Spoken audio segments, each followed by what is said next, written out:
तिङन्त प्रकरण लकार। हमने देखा कि इसे लकार ही क्यों कहा जाता है। वर्ण ग्रहणे सर्वग्रहणम कार ग्रहणे केवल ग्रहणम। ला से ही 10 लकार के नाम प्रारंभ होते हैं, इसलिए इसे लकार कहा जाता है। अब तिङन्त प्रकरण इसका नाम है, तो इसे तिङन्त ही क्यों कहा गया। 5 प्रत्यय होते हैं, सुबंत प्रत्यय, तिङन्त प्रत्यय, तद्धित प्रत्यय, कृत प्रत्यय और स्त्री प्रत्यय। उसमें से तिङन्त ही नाम क्यों पड़ा, इस प्रश्न का उत्तर खोजने के लिए हमें यहाँ पर यह पूर्व रूप, मूल रूप और उत्तर रूप इसे समझना बहुत अनिवार्य है। यहाँ पर एक समीकरण बताया था, धातु मध्य में विकरण, प्रत्यय और क्रिया। समीकरण एक बार यहाँ पर पुनः लिखते हैं। समीकरण था धातु विकरण प्रत्यय बराबर क्रिया, और यह क्रिया हमारे काम की होती है। चलिए अब यहाँ पे देखिए, पूर्व रूप में हमने समझा था, मूल रूप के बारे में हम बात कर चुके हैं। अब पूर्व रूप, मूल रूप और उत्तर रूप तीनों कैसे बनते हैं यहाँ देखते हैं। सबसे पहले तिप प्रत्यय होता है, और इस तिप से ती बना, और ती से यहाँ पर अगर भवादिगण धातु है तो हमने देखा वहाँ पर आ का विकरण होता है। आ का विकरण होगा तो ये हो जाएगा अति, और यही धातु हमारे काम की है। जैसे यही प्रत्यय हमारे काम का होगा। जैसे पट धातु है तो यहाँ पर अगर ती लगाएंगे, ती प्रत्यय लगाएंगे तो इसको कैसे पढ़ेंगे, पठती हो जाएगा ये, जबकि ये गलत है। इस तरह भी धातु में हमें आ का विकरण करना होता है।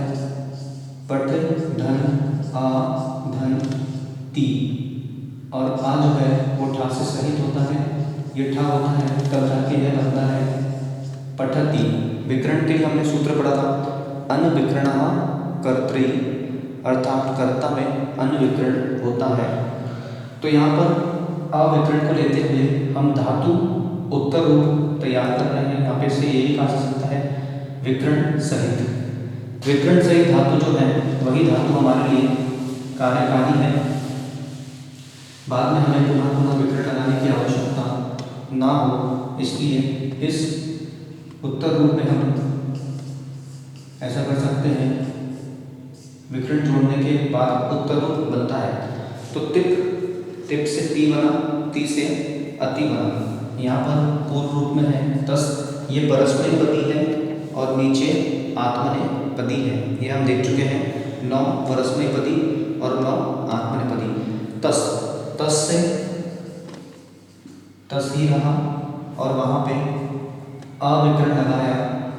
सूत्र क्रमांक 586 से अनविकरण कर्तृ और रस कार्य और विसृष्ट से जो सकार है, इस सकार का विसर्ग हुआ तो ये बन गया अतः, अति अतः। अब चलते हैं यहाँ पर पुनः, यहाँ पर जी इसका पूर्व रूप है, अंति यह बना, और अंति जो है यहाँ भी वह अंति ही रहेगा। क्यों रहेगा, क्योंकि यहाँ पर हमने एक सूत्र देखा था, सूत्र है असंध्यक्ष योरस्य तौ तल्लोपश्च। अकार और संध्यक्षर से परे अकार है, इसका लोप हो जाता है। जैसे कि पट धातु है, आ विकरण है, और अंति यहाँ पर प्रत्यय है, तो आ है, इसलिए आ का लोप हो जाएगा और ये बन जाएगा पठंती। लोप होने के पश्चात वह अंतिम शेष रहता है। चलिए अगला चलते हैं। यहाँ पर सिर्फ पूर्व रूप है, सी इसका मूल रूप बनता है और विकर्ण के बाद यह हो जाएगा असी। चलते हैं यहाँ पर थस पूर्व रूप, मूल रूप भी यहाँ पर थसी रहेगा और विकर्ण के पश्चात सकार का विसर्ग होने के पश्चात यह हो जाएगा अतः। यहाँ पे चलते हैं वापस से। था मध्यम पुरुष चल रहा है, पुनः एक बार आपको पता है परस्मैपदी, आत्मनेपदी, एक वचन, द्विवचन, बहुवचन, अन्य पुरुष, प्रथम पुरुष, यहाँ पर मध्यम पुरुष और यहाँ पर उत्तम पुरुष। थस हुआ, थस कहाँ पर, थस हुआ, थस का अथा हुआ, यहाँ पे था है, था का यहाँ पर था ही रहा और विकर्ण पश्चात यह हो जाएगा अथ। आइए यहाँ पर पूर्व रूप है मिप, मूल रूप मी, और यहाँ पर हमने एक सूत्र पढ़ा था अश्व वमो दीर्घः, सूत्र क्रमांक 593। इस सूत्र से व और माँ के आने पर आकार को दीर्घ हो जाता है, तो यहाँ पर माँ आया है इसलिए यहाँ पर आकार का दीर्घ होकर यह बन गया आमी। यहाँ पर है वस, मूल रूप भी वस ही रहता है और यहाँ पर व आया है इसलिए आकार का दीर्घ होगा और ये बन जाएगा आवहा। वस यहाँ पर मस है, मूल रूप जो है वह भी मस रहेगा, यहाँ पे माँ आया है इसलिए दीर्घ होगा और यह आमहा बन गया।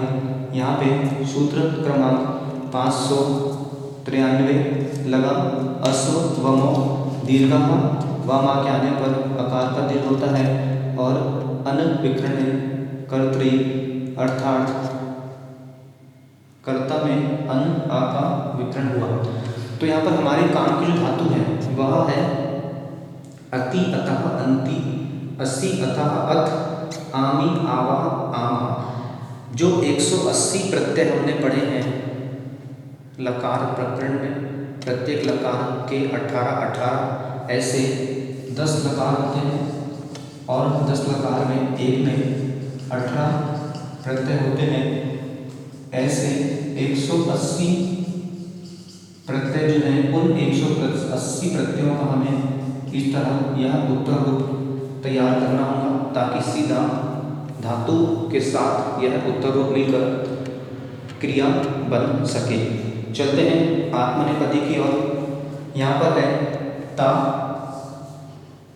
ता का मूल रूप बनता है ते और विकर्ण के पश्चात यह हुआ अते। आताम पूर्व रूप, आताम का यहाँ पर बनता है आते और आते का यहाँ पर सूत्र लगकर आत्मनेपदी का यह हो गया एते। यहाँ पर है झा, मूल रूप हुआ अंते और वहाँ पर पुनः उस आकार का लोप हुआ क्योंकि आकार है रहा अंते। यहाँ पर था थास, यह मूल रूप हुआ से और वहाँ पे विकर्ण हुआ और विकर्ण के बाद बचा असे। यहाँ पर था आथाम, आथाम का यहाँ हुआ आथे और आथे का सूत्र लगकर यह बना एथे। हमने देखा गुण हो जाता है इसलिए यहाँ पर एथे हुआ। अब आथाम के पश्चात यहाँ पर हुआ ध्वम, यहाँ पर मूल रूप रहा द्वे और विकरण लगा, विकरण लगने के पश्चात यह हुआ अध्वेय। पूर्व रूप हुआ यहाँ पर उत्तम पुरुष में इट, मूल रूप हुआ ए, और यहाँ पर उत्तर रूप भी ए ही रहा। यहाँ पर हुआ वही पूर्व रूप, मूल रूप इसका बना वहे, और वह आया इसलिए आ का दीर्घ होकर यह बना आ वहे। और अंतिम यहाँ पर जो पूर्व रूप है वह है महिंग। ध्यान से देखिए इसे, वह है महिंग, जिसका मूल रूप बना महे और माँ आया इसलिए यहाँ पर दीर्घ होकर यह बना आ महे। हमारे लिए यह जो उत्तर रूप है यही कार्यकारी है। सीधा धातु के साथ इन्हें जोड़ना है और क्रिया तैयार हो जाएगी। देखते हैं किस तरह। उसके पहले यहाँ पे एक प्रश्न किया था कि इसे तिगंत ही क्यों कहा जाता है। तो प्रश्न का उत्तर अब आपके सामने है। यहाँ पर ध्यान से देखिए, पहला जो है कौन सा प्रत्यय है, तिप, और नीचे आएंगे अंतिम प्रत्यय जो है वह है महिंग। अब यहाँ पर इसके पहले वर्ण को देखिए, यह है ती, और अंतिम वर्ण को देखेंगे तो यह है गा।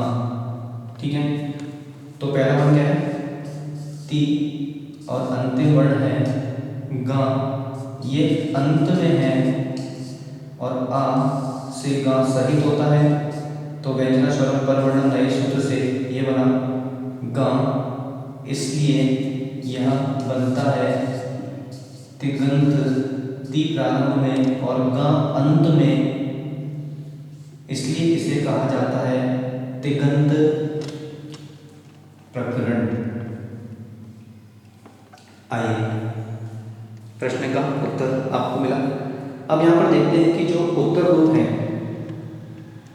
उत्तर रूप अति, अतः, अंति, असि, अतः, अथ, आमी, आवह, आमः, अते, एते, अन्ते, असे, एथे, अध्वे, ए, आवहे और आ महे, इनका क्या उपयोग होता है देखते हैं। यहाँ पर उत्तर रूप आपको 180 प्रत्ययों के बनाना होगा, बहुत आवश्यक है। अगर आपने यहाँ पर प्रत्येक लकार के इस तरह का उत्तर रूप नहीं बनाया तो उस समय आप क्रिया तक नहीं पहुँच पाएंगे। उसके पहले आपको विकरण का ज्ञान होना चाहिए है, क्योंकि जो धातु है वो 10 गणों में विभाजित है, और 10 गणों में धातु विभाजित है। अगर आपको उन 10 गणों का भी ज्ञान नहीं होगा तो आप वाक्य नहीं बना पाएंगे। इसलिए यहाँ पर पहले जो लट लकार का विषय हमने देखा, वह लट लकार में आइए उत्तर रूप विकरण सहित यहाँ पे बात चल रही है वर्तमान विभक्ति की। वर्तमान विभक्ति लट लकार से प्रसिद्ध है। वर्तमान काल के जो वाक्य होते हैं वह लट लकार से संबंधित होते हैं। अब यहाँ पर ध्यान से देखेंगे कि किस तरह उत्तर रूप को लेते हुए वाक्य बनाए जाते हैं। यहाँ पर आपको यह भी ज्ञान होना चाहिए कि प्रथम पुरुष में क्या आएगा, मध्यम पुरुष में कौन आता है और उत्तम पुरुष में कौन आता है। सर्वप्रथम आपको उसका ज्ञान कराना बहुत आवश्यक है। प्रथम पुरुष में कर्ता कारक, यहाँ पर मध्यम पुरुष में कर्ता कारक और उत्तम पुरुष में कर्ता कारक का ज्ञान अगर आपको नहीं है तो आप वाक्य नहीं बना पाएंगे। इसलिए यहाँ पर पहले इसका ध्यान हम कर लें कि कौन मध्यम पुरुष है, कौन उत्तम पुरुष है और कौन यहाँ पर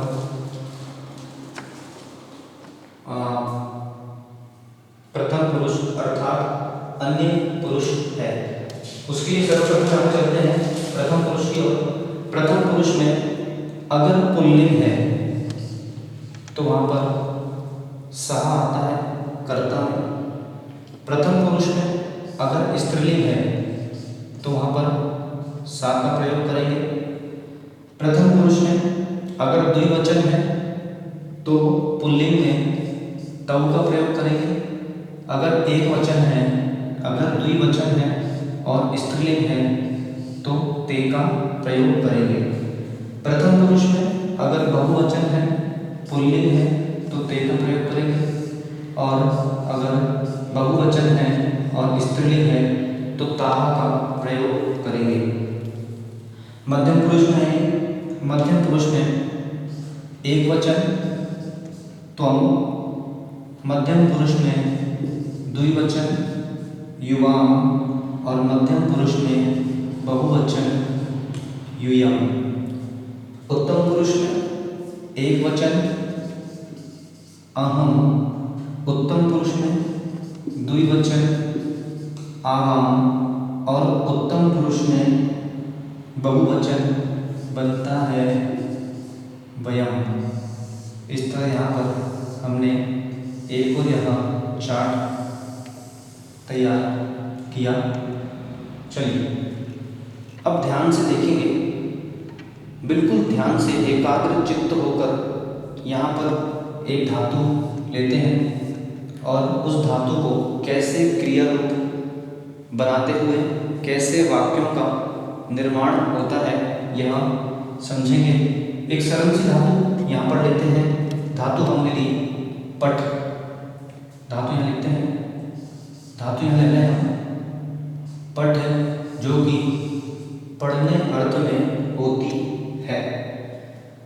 पठ धातु लेने के पश्चात यहाँ पर सहा हमने एक वाक्य बनाया, वह पढ़ता है। वर्तमान काल के वाक्यों की एक पहचान होती है, लट लकार के वाक्यों की एक पहचान होती है कि वे वाक्य कब प्रारंभ हुए हमें इसका ज्ञान नहीं होता और कब खत्म होंगे हमें इसका ज्ञान नहीं होता है। क्रिया होती है, क्रिया चल रही है, यह लट लकार के वाक्य होते हैं। यहाँ पर वह पढ़ता है तो सर्वप्रथम आपको यह पहचानना है कि यह वाक्य स्त्रीलिंग में आ रहा है कि पुल्लिंग में आ रहा है। यहीं पर मैं दूसरा वाक्य भी लिखता हूँ, वह पढ़ती है। अब यह जो वाक्य है वह वाक्य पुल्लिंग का है और यह जो वाक्य है वह स्त्रीलिंग का है।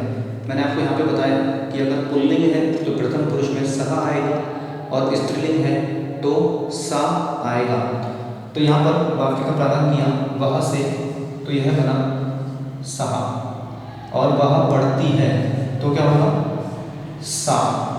ठीक, ये तो हुआ कर्ता। अब यहाँ पर हमें क्रिया बनानी है तो हमारा मैंने आपको बताया धातु धन प्रत्यय बराबर क्रिया। ये समीकरण मस्तिष्क में रखना बहुत ही आवश्यक है। धातु धन प्रत्यय बराबर क्रिया। धातु हमने यहाँ पर कौन सी ली थी, पट धातु हमने यहाँ पर ली है, वही पट धातु को हमने यहाँ पर रखा और प्रत्यय हमने पहले ही उत्तर रूप प्रत्यय तैयार कर रखे हैं। हमें किसी प्रकार के विवरण की आवश्यकता यहाँ पर नहीं है, हमने विवरण पहले ही लगा लिया है। तो पठ धन अति, तो यहाँ पर यह आ जो है था से सहित हुआ। सूत्र क्रमांक 25 व्यंजन स्वरम परवर्णन नए। इस तरह यहाँ पर यह बना पठती। पठती यह लट लकार में वर्तमान विभक्ति में प्रथम पुरुष में एक वचन में बनता है पठती। तो वाक्य बना वह पढ़ता है, सह पठती, और वह पढ़ती है तो सा पठती। क्रिया वही रहेगी। इस तरह से यहाँ पे दो वाक्य बनाना, दो वाक्यों का निर्माण, वाक्य संरचना हमने सीखी कि वह पढ़ता है तो सः पठति और वह पढ़ती है तो सा पठति। हमने क्या किया, प्रथम पुरुष का यहाँ पर प्रथम पुरुष का एक वचन लिया हमने और साथ ही साथ यहाँ पर जो प्रत्यय है उस प्रथम पुरुष का हमने एक वचन लिया। चलिए अब आते हैं दूसरे वाक्य की ओर। दूसरा वाक्य है, इसी तरह प्रत्येक धातुओं को लेकर वाक्य बनते हैं। दूसरा वाक्य है यहाँ पर तौ और ते, अर्थात द्विवचन। तो कैसे बनेगा, दो है, वे दोनों पढ़ते हैं, पहला वाक्य। दूसरा वाक्य लिखा है, वे दोनों पढ़ती हैं। पहला जो वाक्य है यह पहला वाक्य यहाँ पर पुल्लिंग का वाक्य है, ठीक है। वे दोनों पढ़ती हैं स्त्रीलिंग का वाक्य है। वे दोनों तो द्विवचन में यह वाक्य गया है, तो यहाँ पे हमको लेना होगा तौ, और वे दोनों पढ़ती हैं यहाँ पे हमको लेना होगा ते। द्विवचन प्रथम पुरुष, प्रत्यय का भी द्विवचन प्रथम पुरुष यहाँ पर हम लेंगे अतः, और यहाँ पर हमने क्या लिया, तौ और ते। तो ये बन गया तौ अतः। पुनः देखिए धातु क्या है, पट धातु है और अतः प्रत्यय है, यह जाकर ठा हुआ। 25 नंबर सूत्र से जैसा हमने पठती बनाया था वैसा ही बन गया पठता। तो बन गया तौ पठता और ते पठता, अर्थात वे दोनों पढ़ते हैं, तौ पठता, वे दोनों पढ़ती हैं, ते पठता। इस तरह यह द्विवचन प्रथम पुरुष के वाक्यों की संरचना होती है। चलते हैं यहाँ पर प्रथम पुरुष बहुवचन के वाक्यों की पहचान कैसे होती है। अभी देखा हमने कि यहाँ पर एक व्यक्ति पढ़ रहा था, एक बालिका पढ़ रही थी, यहाँ पे दो पढ़ रहे थे, दो पढ़ रही थी। अब यहाँ पर बहुत पढ़ रहे हैं, तो क्या बनेगा, वे सब पढ़ते हैं, दो से अधिक है। और स्त्रीलिंग का वाक्य क्या बनेगा, वे सब पढ़ती हैं। यहाँ पे देखिए प्रथम पुरुष में बहुवचन में क्या है, ते और ता, और वहाँ पर क्या है, अंति। तो यहाँ से हमें उठाना होगा ते और ता को, और वहाँ से हमें लेना होगा अंति को। तो ये क्या बना, वे सब पढ़ते हैं।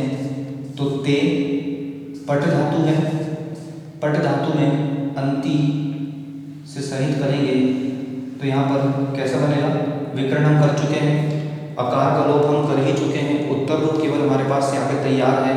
तो ये बन गया पठंती, तो बन गया ते पठंती, और यहाँ पर वे सब पढ़ती हैं तो स्त्रीलिंग है, हमें क्या लेना होगा, यहाँ पर ताह लेना होगा। तो ताह और पठंती। इस तरह यह बहुवचन प्रथम पुरुष के वाक्यों की संरचना होती है। वे सब पढ़ते हैं, ते पठंती, और वे सब पढ़ती हैं, ताह पठंती। आपको यहाँ पर एक विकल्प हो रहा होगा कि ते जो आता है वहाँ द्विवचन में स्त्री के लिए प्रयोग हो रहा है और बहुवचन में पुरुष के लिए प्रयोग हो रहा है। तो कहीं भ्रमित ना हो जाए, भ्रमित होने की आवश्यकता नहीं है, क्योंकि वहाँ पर अतः है और बहुवचन में अंति है। यहाँ पे वाक्य बनेगा ते पठता, और वहाँ पे वाक्य बनेगा ते पठंती। तो जब भी ते के साथ बहुवचन का प्रयोग हुआ है तो वहाँ पुल्लिंग में गया है, और अगर ते के साथ द्विवचन का प्रयोग हुआ है, पठता हुआ है, तो वह स्त्रीलिंग में जाएगा। किसी प्रकार के विकल्प करने की आवश्यकता नहीं है। अब चलते हैं यहाँ पर मध्यम पुरुष के वाक्यों की, और कैसे मध्यम पुरुष के वाक्य बनते हैं। वाक्य है, तुम पढ़ते हो, तुम पढ़ते हो। यहाँ पर स्त्री लिंग और पुल्लिंग का किसी प्रकार का कोई विभाजन नहीं है, इसलिए आपको विकल्प नहीं करना है। सीधा मध्यम पुरुष का हमें एक वचन त्वम लेना है। यहाँ पर तुम पढ़ते हो तो यहाँ पर जाएगा त्वम। और पठ धातु में यहाँ पर देखिए हमारी धातु चल रही है, पठ एक ही धातु लिए हैं ताकि विकल्प उत्पन्न ना हो। पठ धातु में यहाँ पर हमने मध्यम पुरुष का ही यहाँ पर त्वम चल रहा है और मध्यम पुरुष का ही हमने यहाँ पर असी लिया, तो यहाँ पर बन गया त्वम पठसी, अर्थात तुम पढ़ते हो। इस तरह यहाँ वाक्य की संरचना होती है। दूसरा यहाँ पर तुम की जगह पर हमने लगाया तुम दोनों पढ़ते हो, तो यहाँ पर तुम नहीं आएगा, पठसी भी नहीं आएगा, हमें पूरा वाक्य परिवर्तन करना पड़ेगा। यहाँ पर द्विवचन में मध्यम पुरुष में है युवाम, तो युवाम का प्रयोग होगा यहाँ पर युवाम। और ठीक इसी द्विवचन का प्रत्यय प्रयोग करेंगे अर्थ, तो यहाँ पर अतः होगा, इसलिए यहाँ पर वाक्य बना युवाम पठतः, अर्थात तुम दोनों पढ़ते हो। अब चलते हैं यहाँ पर दोनों की जगह पर वाक्य बना वे सब पढ़ते, बहुवचन में जाएगा तो हैं हो जाएगा, वे सब पढ़ते हैं। तो युवाओं की जगह यहाँ पर हुआ यूयम, क्योंकि बहुवचन में यूयम है, यूयम। और प्रत्यय है अथ, धातु है पठ, तो ये बन गया पठत। इस तरह वाक्य बना यूयम पठत। मध्यम पुरुष का ही हमने बहुवचन लिया यूयम, और मध्यम पुरुष का ही हमने बहुवचन लिया अथ, यह बन गया पठत। और अंतिम यहाँ पर है उत्तम पुरुष। उत्तम पुरुष के वाक्य कैसे बनते हैं? मैं पढ़ता हूँ, इस तरह के वाक्य मैं आपको बताऊँ। यहाँ पर देख रहे हैं वर्तमान विभक्ति है और प्रथम लकार लट लकार देख रहे हैं, अभी परस्मैपदी के वाक्य चल रहे हैं। यहाँ पर मैं पढ़ता हूँ, मैं के लिए क्या प्रयोग करेंगे? एक वचन उत्तम पुरुष, हमने यहाँ पर लिया अहम। और अहम शब्द हमने देखा था कि किस तरह बनता है, अस्मद के साथ सी विभक्ति लेते हैं तो अहम बनता है, और युष्मद के साथ सी विभक्ति पर त्वम बनता है। यह सूत्र हम देख चुके हैं। अहम मैं पढ़ता हूँ, तो यहाँ पे लिखे आमी लिखा हुआ है और आमी को ही हमें लेना है, तो कैसे बनेगा? पठ धन आमी। यहाँ पर आ था से सहित हुआ, क्योंकि था जो है वो स्वर रहित है, इसे हमको स्वर सहित बनाना होगा, व्यंजन स्वरम पर वर्णम रहित सूत्र से। तो ये बन गया अहम पठामी। उत्तम पुरुष द्विवचन है आवाम, तो अगर यहाँ पर आया कि हम दोनों पढ़ते हैं, यह वाक्य अगर आएगा तो अहम नहीं लगेगा, क्योंकि द्विवचन लेना है हमको। यहाँ पे लग जाएगा आवाम, आवाम पठामी नहीं। अगर इसका द्विवचन लिया है उत्तम पुरुष का, तो प्रत्यय भी हमको उत्तम पुरुष का द्विवचन भी लेना होगा। आवाह हमें यहाँ पर लेना होगा, तो यहाँ पर आवाह जब होगा तो ये बन जाएगा अहम पठावाहा।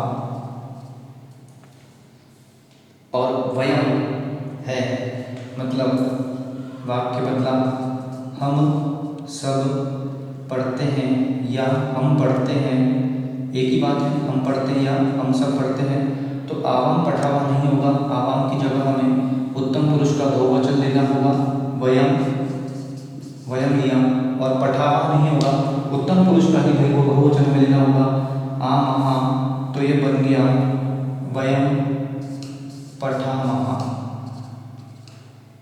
इस तरह यहाँ पर परस्मैपदी देखा। किस तरह वाक्य रचना हुई और कितने सरल तरीके से यहाँ पर वाक्य बनते हैं।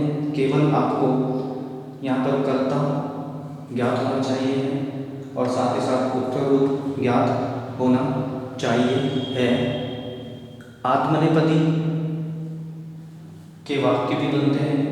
अते, एते, अंते, असे, एथे, अध्वे, ए, आवहे और आमहे।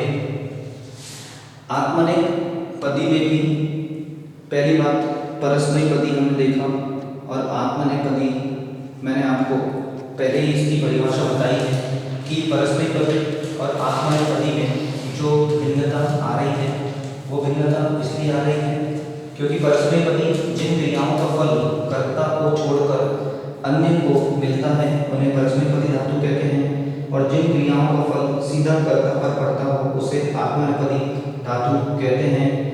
आत्मनेपदी और परस्मैपदी धातुओं का विभाजन है। जहाँ पर ती आदि आते हैं तो वह धातु परस्मैपदी होती है और जहाँ पर ते आदि आता है तो वे धातु आत्मनेपदी होती है। आत्मनेपदी के वाक्य जो है वह हम अगले वीडियो में देखते हैं।